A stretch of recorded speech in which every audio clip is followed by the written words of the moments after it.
করাইলেন। আমি বলছি না এগুলো করায়েন না, কোরআন খতম আপনি করবেন, আপনার বাড়িতে কোরআনের মেহফিল দিবেন, আল্লাহর রহমত আপনার বাড়িতে নাজিল হবে। কিন্তু আমার বন্ধু, এই যে 40 দিনেই আপনাদেরকে খাওয়াইতে হবে, 30 দিনেই খাওয়াইতে হবে, এটা কোনো জায়গায় নাই আমার বন্ধু। ওই জন্য পায়ে হাত রেখে বলি, আপনি আপনার টাকা খরচা করার দরকার নাই। ইসলাম এটা নয়, আপনাকে মজবুর করবেন না। লা ইকরাহা ফিদ্দিন, ইসলামের মধ্যে কোনো জবরদস্তি নাই। আপনার টাকা না, আপনি সুদের উপরে মাটি বেচে গাড়ি বেচে আপনাকে মজলিস করতে হবে, এটা ইসলাম শিক্ষা দেয় না। আপনাকে আপনার বাবার জন্য দোয়া করতে হবে। অন্তর থেকে একবার আল্লাহর কাছে দোয়া করেন, আল্লাহকে ডাক দিয়ে বলেন, আল্লাহ, দুনিয়া থেকে আমার বাবা চলে গিয়েছে, আল্লাহ রব্বির হামহুমা কামা রব্বায়ানি সগীরা। আমার নবী জানাইলেন, ওই বান্দা দোয়া করতে দেরি গো, আমার আল্লাহর আরশের মধ্যে ঝাঁকি লাগতে দেরি নাই। ফেরেশতাদেরকে আল্লাহ ডাকতে বলেন, ও ফেরেশতারা, কি হয়েছে দুনিয়ার জমিনে? আমার আরশে আজিম কেন থরে থরে করে কাঁপে?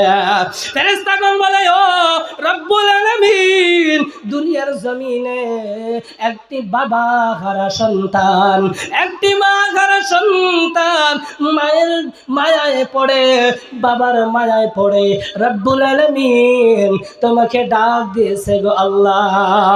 এ আল্লাহ, তোমার জন্য, তোমাকে রহমাতুল লিল আলামিনের সাহাবী তোমাকে ডাক দিয়েছে, রহমাতুল লিল আলামিনের উম্মত তোমাকে ডাক দিয়েছে। এ আল্লাহ, সেই বান্দা বলতেছে তার বাবা মা তাকে ছোট্টবেলায় যেভাবে লালিত পালিত করেছে, রব্বুল আলামিন সন্তান হইয়া দুটি চোখের পানি জর জর জর জর জর জর করে ছেড়ে দিয়ে আল্লাহ তোমার কাছে কান্না করে, তার বাবা মাকে কবরের মধ্যে সুস্থ রাখার দোয়া করে। আল্লাহ পাক রব্বুল আলামিন ফেরেশতাদেরকে ডেকে বলেন, ও ফেরেশতারা শুনে নাও, সন্তান যখন দোয়া করেছে আমি আল্লাহর আর দেরি করা সম্ভব হবে না।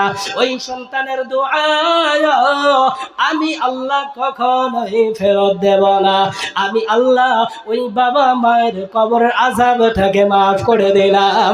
ওই বাবা মার কবরটার মধ্যে আমি আল্লাহ জান্নাতের বাগান বানায়া দিলাম। চিল্লায়া বলা যাবে কি ভাই সুবহানাল্লাহ?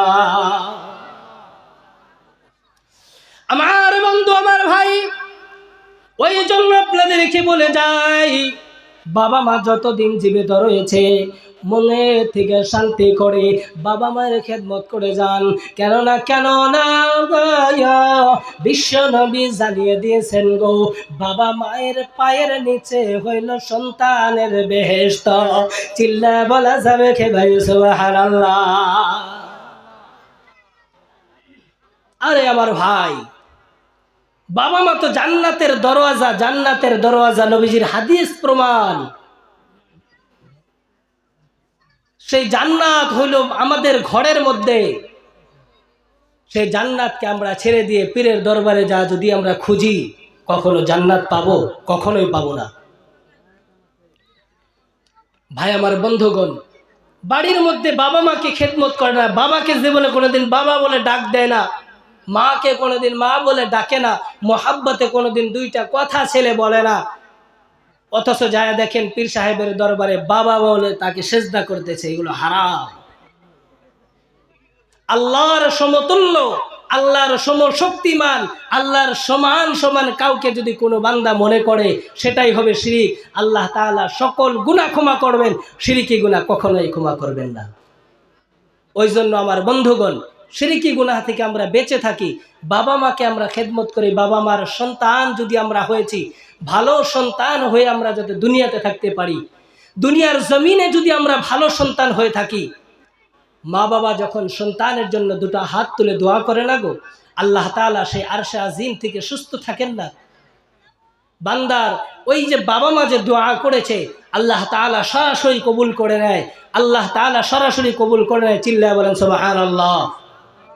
এই যে আমরা এখানে যে বসে আছি, যারা যে স্তরের মধ্যে আছি, যারাই আমরা যে পদের মধ্যে আছি, যাদেরকে আল্লাহ যতটুকু বানিয়েছে, একবার চিন্তা করে দেখেন, আপনি গভীর মনোযোগ দিয়ে একবার শুনেন, একবার চিন্তা করে দেখেন, একা হলেও একবার মায়ের কাছে শুনে দেখেন, মা জীবনে তুমি আমার জন্য দোয়া করো নাই? দেখবেন মা আপনাকে কি উত্তর দেয়। মা আপনাকে বলে দিবে, ছেলে সন্তান, তোকে তোর জন্য দোয়া করেছি বলে আজকে তুই এই স্তরে রয়েছিস। যদি আমি মা তোর জন্য দোয়া না করতাম তাহলে আজকে তুই এই পদে থাকতি না রে বাবা। সেই জন্য বাবা মা যতদিন দুনিয়াতে আছে তেনাদের খেদমত করেন। বিশ্বনবী সাল্লাল্লাহু আলাইহি ওয়াসাল্লাম বলেছেন, যখন বাবা মা দুনিয়া থেকে বিদায় নিয়ে যাবে তখন কার খেদমত করবেন?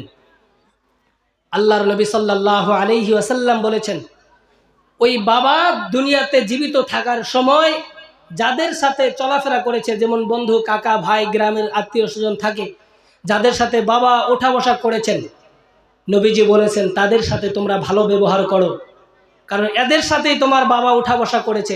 এরা যদি তোমাকে ভালো সার্টিফিকেট দেয় তাহলে তুমি ভালো হবা, কারণ তোমার বাবা তো দুনিয়াতে নাই, কে তোমাকে ভালো সার্টিফিকেট দেবে? এলাকাবাসী তোমাকে ভালো সার্টিফিকেটও দিতে পারে, তোমাকে মন্দর সার্টিফিকেটও দিতে পারে। তাই বাবা মায়ের খেদমত করবেন, বাবা মাকে ভালোবাসবেন, অন্তর থেকে বাবা মায়ের জন্য দোয়া করবেন, জীবিত থাকা পর্যন্ত বাবা মায়ের খেদমত করবেন, মৃত্যুর পর বাবা মায়ের জন্য দুহাত তুলে আল্লাহর কাছে কান্না করবেন, দুহাত তুলে আল্লাহর কাছে দোয়া করবেন। মহান আল্লাহ আপনার দোয়া বিফলে দিবেন না। আল্লাহ তাআলা আমি আমার এই চুমো বক্তব্যের মধ্যে যতটুকু বললাম, আপনাদের সাথে সাথে আল্লাহ যাতে আমাকেও আমল করার তৌফিক দান করেন। আমি এতটুকু বলে আমার কথা শেষ করছি। ওয়া আখিরু দাওয়ানা আনিল হামদুলিল্লাহি রাব্বিল আলামিন। ওয়াসসালামু আলাইকুম ওয়া রাহমাতুল্লাহি ওয়া বারাকাতুহু।